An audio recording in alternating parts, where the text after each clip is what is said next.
just in terms of the reason that we're here today, obviously announcing a squad for the World Cup, and the team performance in January in the World Cup qualifiers was fantastic, and a real sort of bedrock of that was Preston's performance in terms of the runs he scored and as skipper. So his award, as Ben says, fully merited, fully justified in terms of his performance in that tournament and over the course of the year, and I have pleasure in presenting him with the Associate Player of the Year award. Well done. Thank you very much.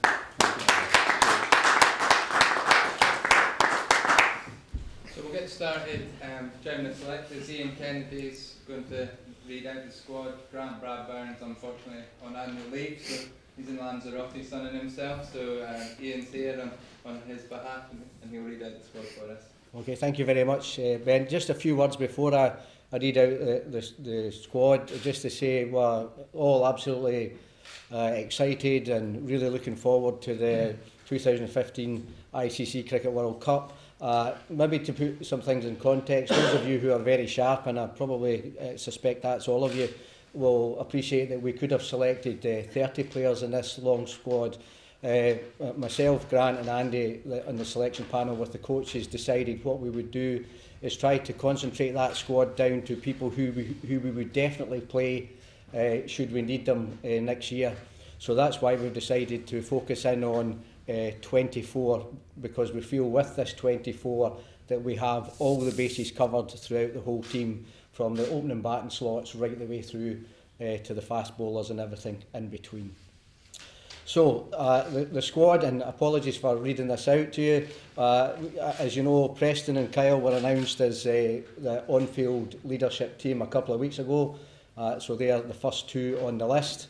The rest are in alphabetical order and are as follows: Richie Berrington, Freddie Coleman, Matthew Cross, Josh Davey, Ali Evans, Hamish Gardner, Gordon Gowdy, Majid Haq, Monique Iqbal, Michael Leask, Matt Machin, Callum MacLeod, Gavin Main, George Munsey, David Murphy, Safyan Sharif, Rory Smith, Rob Taylor, Andrew Mead, Craig Wallace, Ian Wardlaw and Mark Watt. Thank you very much. Now we're going to have questions to the floor. I'm sure you're all desperate to ask these gents questions. If you just carry on. Craig, how well do you think this squad can do in the World Cup? I think we can do very well. We've had some fantastic preparation already this winter with trips to Australia and New Zealand, and then a batting camp in Dubai. Obviously, the team's coming off a strong performance earlier in 2014 in the qualifying tournament, and with the preparation that we've had already this winter, and that we will have again in January in the lead up to the competition, I think we've got a really good chance of putting our best foot forward in the competition. What does that mean in concrete terms of the results? Well, I think that the squad's spoken about goals for the competition. I won't go into any details about those, but certainly one of the sort of longer term goals of this Scotland team is to be the best ever Scotland team, and that includes the World Cup and probably the next 2, 3, 4 years of this cycle. So, there's things that the Scotland cricket team hasn't achieved yet. Some of them relate to the World Cup, and they are the things that we would be wanting to kick off by achieving in the World Cup competition. In terms of the sort of younger guys you picked, sort of Mark Watt, Gavin Main, these kind of guys, are you quite excited to see how these guys will get on in that sort of environment? Absolutely.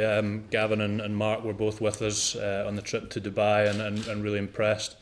Gavin's coming back from an injury, but is progressing really well, and I think the opportunity is there, potentially in the World Cup if they're selected, and certainly over the next couple of years with the cricket that's coming up, for these guys to progress, along with Freddie Coleman, Matthew Cross and one or two of the others who've come through our system recently and are still extremely young players.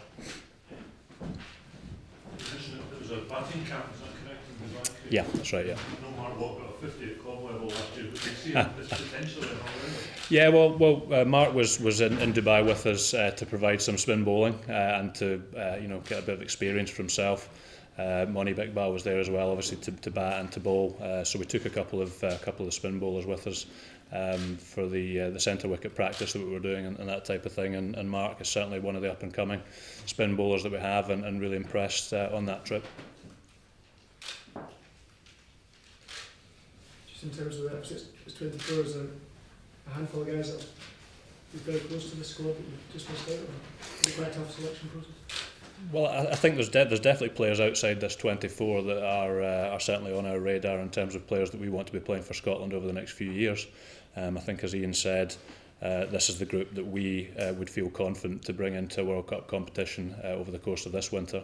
But certainly I know absolutely that there are players outside of this squad who will be champing at the bit over next season to get back in and around the Scotland squad.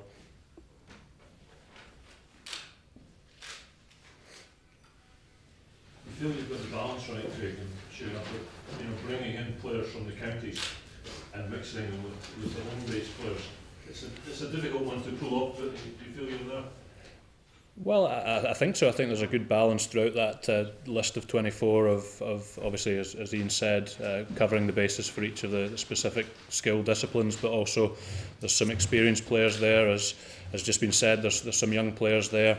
And I think, having been in and around the squad for the last year, there's definitely a real cohesion and a real sort of unity in terms of the playing group, and the young players who've come in over that period have really settled in well, and are part of that squad, along with the more experienced guys who've played for the last 4 or 5 years.